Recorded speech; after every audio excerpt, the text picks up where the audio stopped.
예, 우리가 이제 이 교회에 대해서 조금 보기 원합니다. 우리가 주님을 믿고 나서 일단은 교회에 대해서 잘 알아야 영적인 노정에 있어가지고 굉장히 이제 헤매지 않고 합당한 길을 갈 수가 있겠죠.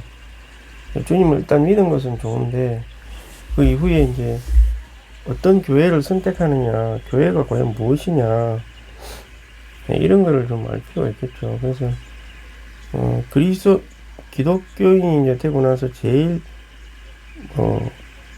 항상 평생 우리가 봐야 될 게 뭐냐면 그리스도에 대한 계시하고 교회에 대한 계시입니다. 물론 하나님에 대한 계시도 분명히 알아야 되겠죠. 이 두 가지를 잘 알고 알아야 이제 우리가 어떤 영적인 노정에 있어 갖고 많이 혼돈이 안 되는 거죠. 이 두 가지를 균형 잡히게 잘 알아하시는 게 이제 중요한 것입니다. 그래서 교회가 하나님의 이 경륜 안에 감추어진 비밀이다. 그래서 이 그리스도의 비밀에 대한 계시를 살펴볼 것이다. 이 경륜이라는 이제 단어가 나오는데요. 이 책은 한국복음선 신약의 결론 교회라는 책에서 나온 겁니다. 신약의 결론. 그래서 몇 가지의 종류가 있는데 그 중에 하나님, 그리스도, 성령, 교회, 믿는 이, 예루살렘 이렇게 이제 되어 있는데요. 그 중에 한 건 이제 교회에 대해서 이제 본 거죠. 경륜이라고 하는 것은 하나님의 어떤 영원한 계획을 말하는 거죠. 어떤 큰 이상이나 계획이 있을 거 아니에요. 그 중에 이제 그리스도 있고 교회도 있는 거죠. 이제 그리스도에 의해서 비밀인 교회에 대한 계시는 두 단계 안에서 완성이 된다. 신격 안에서는 아버지는 그는, 아들은 표현, 그 영은 삼일성의 신상 삼일성이 우리에게 도달하십니다. 아들은 표현이고 아버지는 근원이다.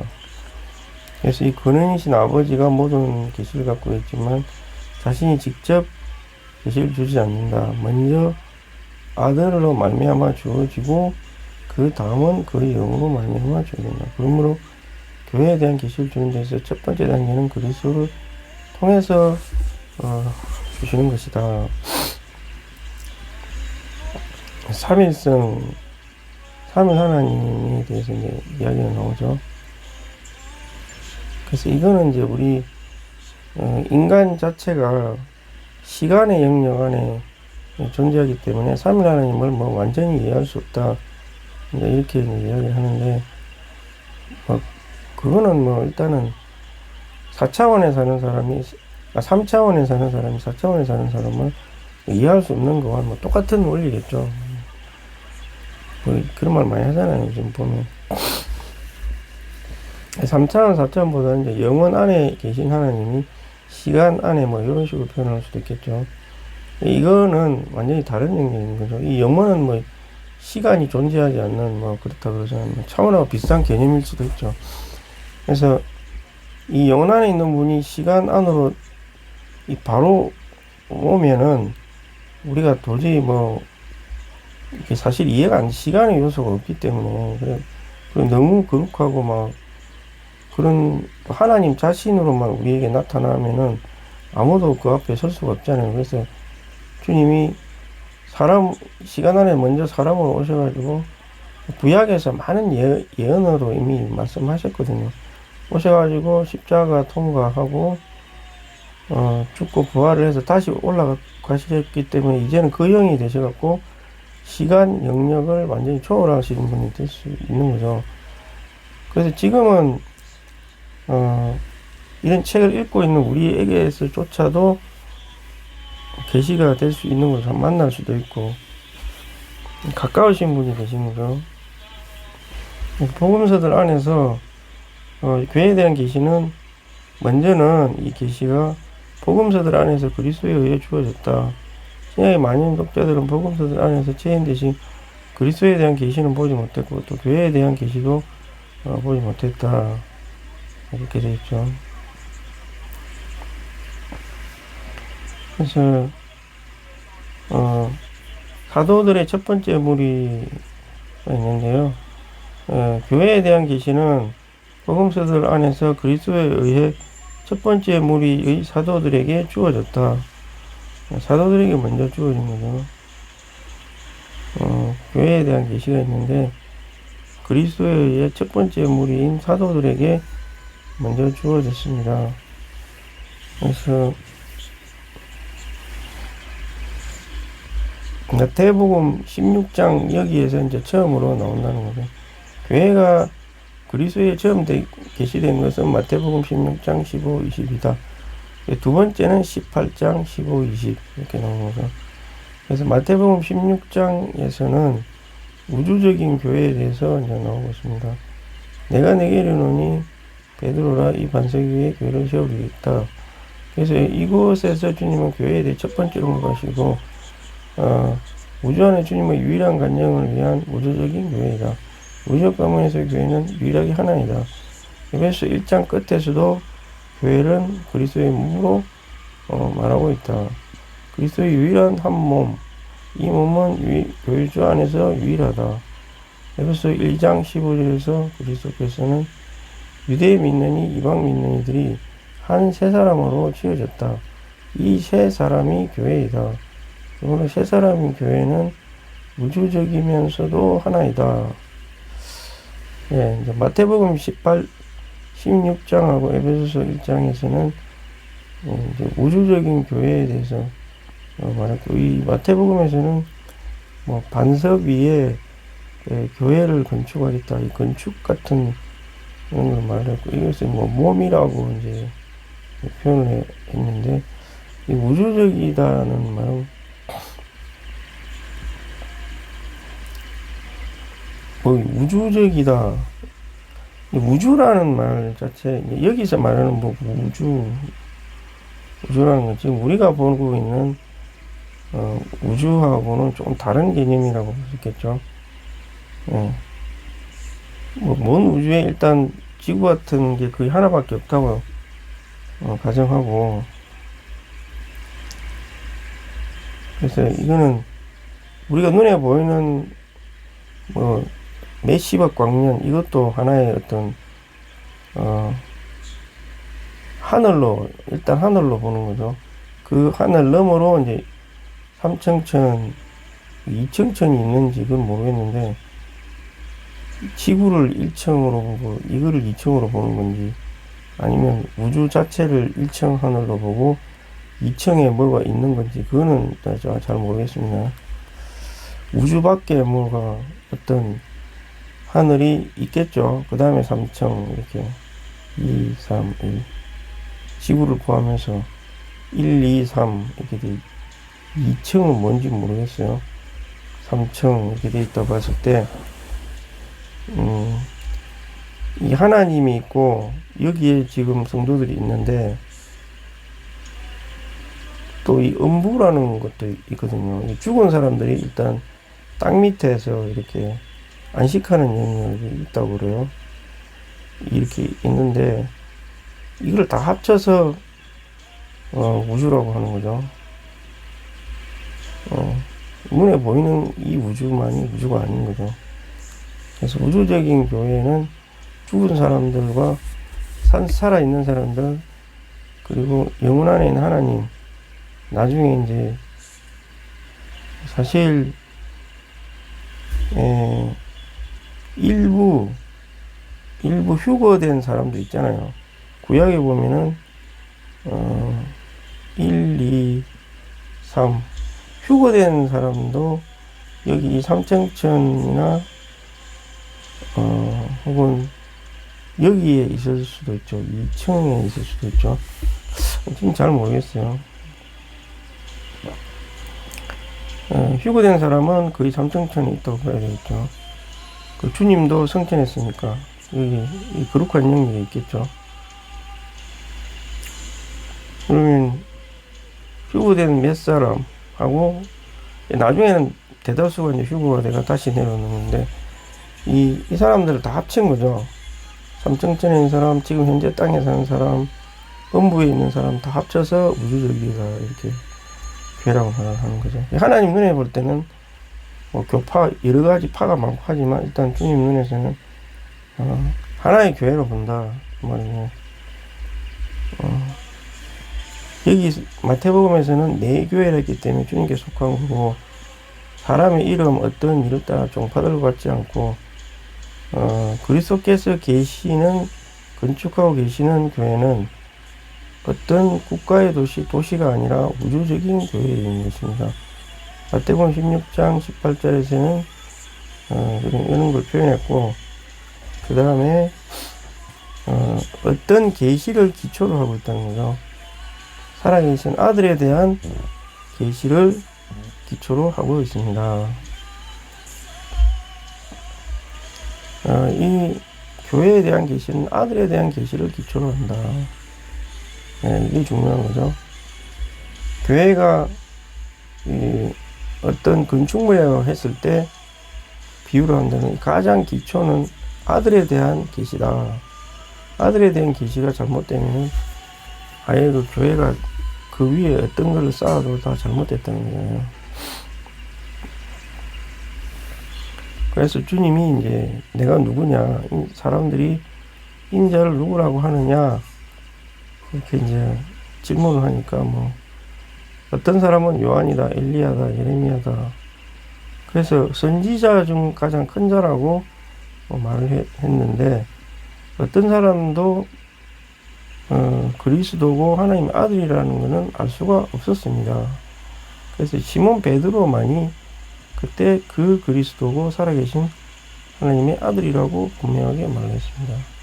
그래서 하나님의 기름 부음 받은 자인 그리스도는 위임을 말하는 반면, 아들이라는 것은 그의 인격을 말하는 것입니다. 위임이라고 하는 것은 십자가에 못 박힌 부활 성천 재림을 통해 목적을 성취하려는 것이고, 인격은 아버지의 표현을 위해 아버지를 체현하고 그 영을 산출하는 것입니다.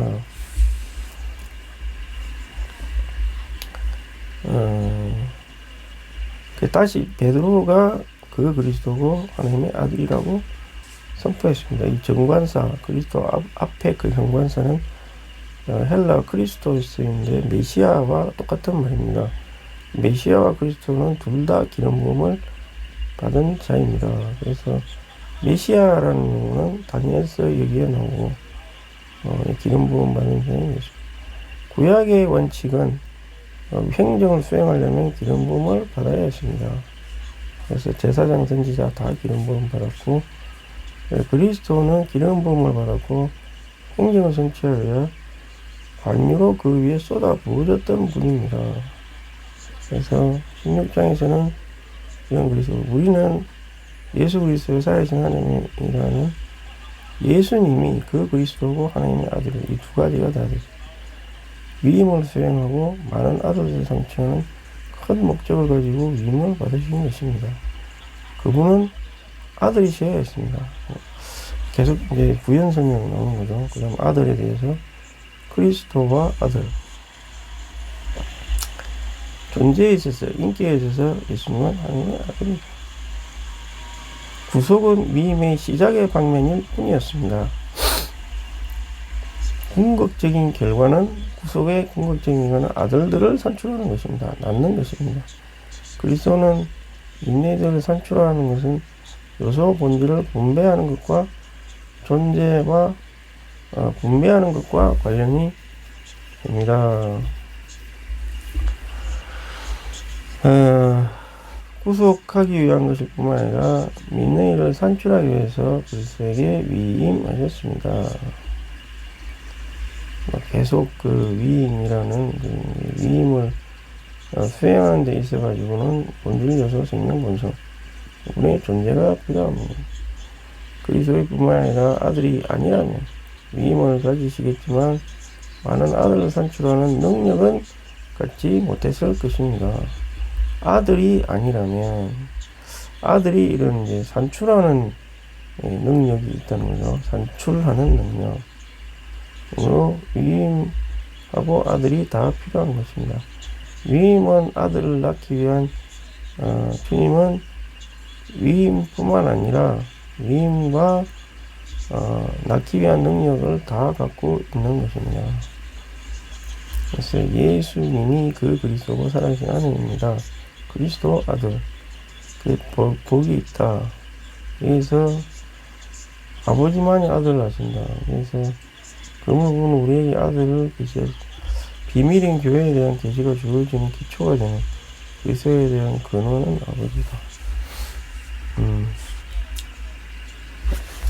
그래서 이 복음서 보시면 이제 이런 장면이 나오죠.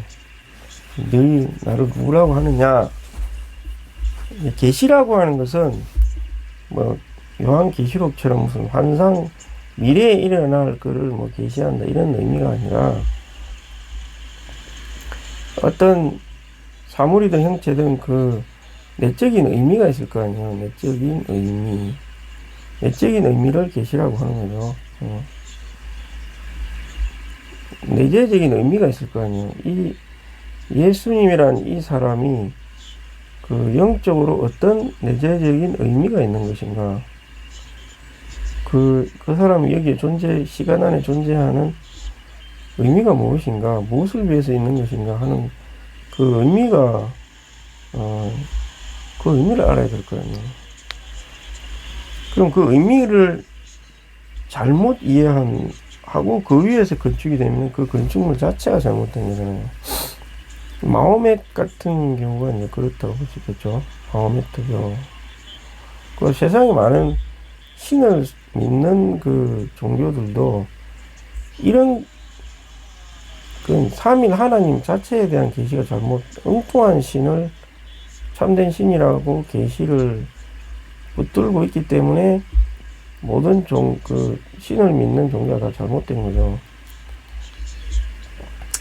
그리고 이제 참된 하나님은 또 뭐 알라든 뭐든 참된 하나님을 믿는데 예수님에 대한 계시가 잘못되니까 엉뚱한 하나님 볼 때는 자기들 나름대로 체계를 많이 세웠지만 다 이게 엉뚱하게 되는 거죠. 대표적인 게 유대교와 마호메트교라고 할 수 있겠죠.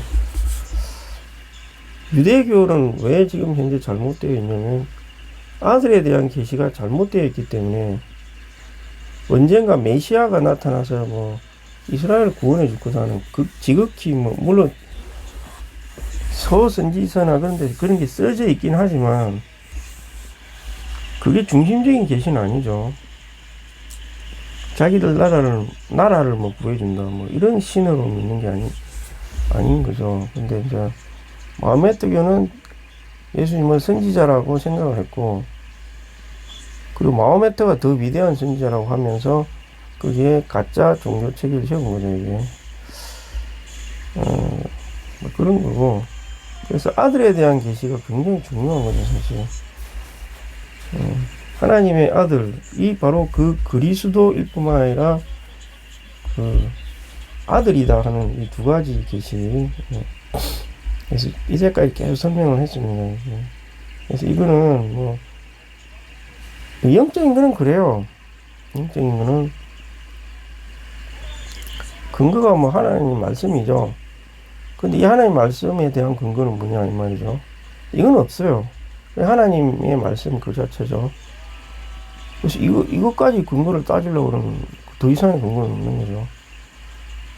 그래서 이제 중요한 게 여기서부터 중요한 게 뭐가 있냐면, 물론 지금 이 신약의 결론 이 사람이 이제 이상수 행전인가 그 동력자들이 이제 만든 책이죠.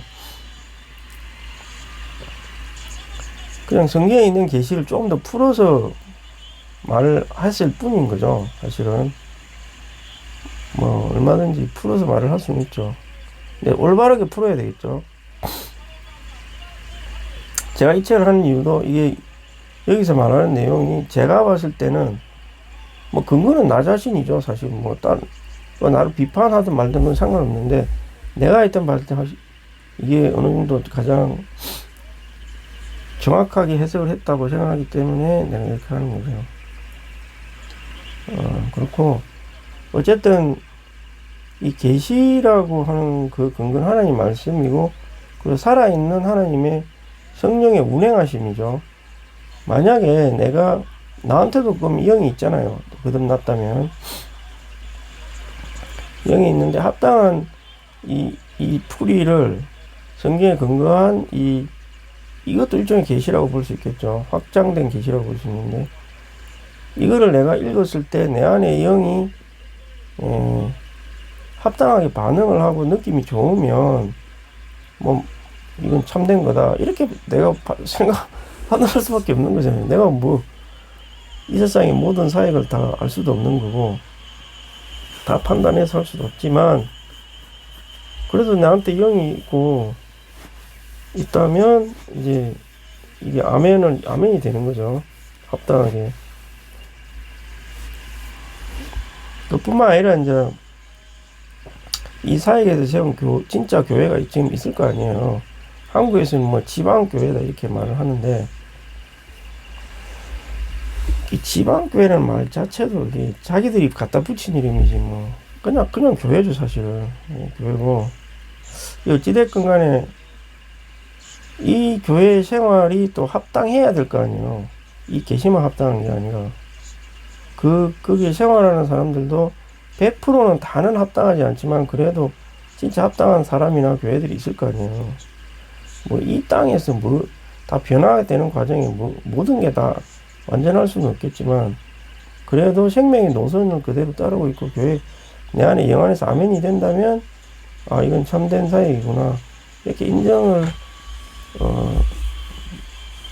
이것도 진짜 주님의 그 영의 운행하심에 의해서 내 영 안에 오는 건데 그럼 제 말을 듣는 제가 왜 이걸 갖다 하냐면은 제가 이렇게 이 책들을 소개를 해서 아멘이 되면은 스스로 이 책을 보고 주님께 간구하고 그 영 안에 운행하심을 듣고 스스로 이 사역에 참여하시라고 제가 이렇게 말을 하는 거지.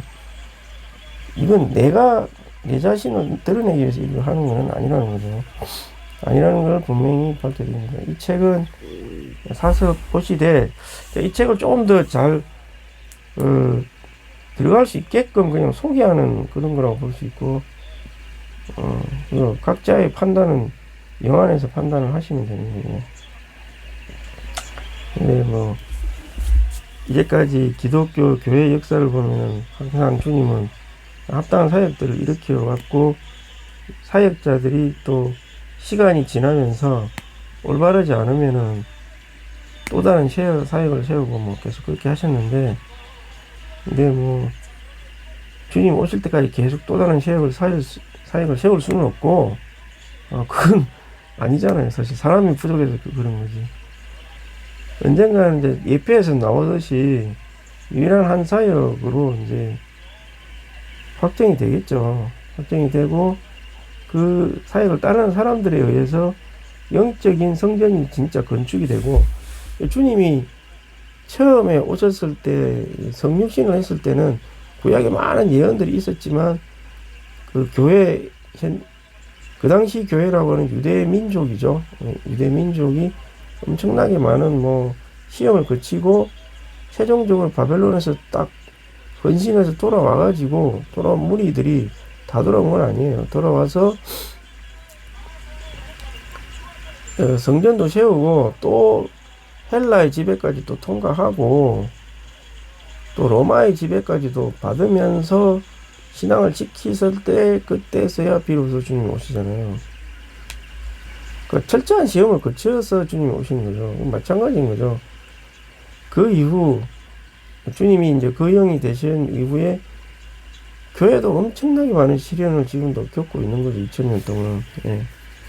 그러면서 끝까지 이제 어떤 생명의 노선을 하나를 잘 지킨 많은 분파가 생기고 막 난리가 나고 있지만 지금 여기에 있는 성경에 있는 계시 그대로의 어떤 노선을 지킨 교회가 딱 있을 거란 말이죠. 예. 그랬을 때 주님이 딱 다시 오실 수 있는 거죠. 그래야 사탄 앞에 부끄럽지 않고 하나님이 살아계심이 증명이 되고 이게 무슨 단순한 종교가 아니다. 살아있는 그 영의 운행하심의 종교이다. 하나님의 역사다. 이렇게 이제 말할 수가 있겠죠.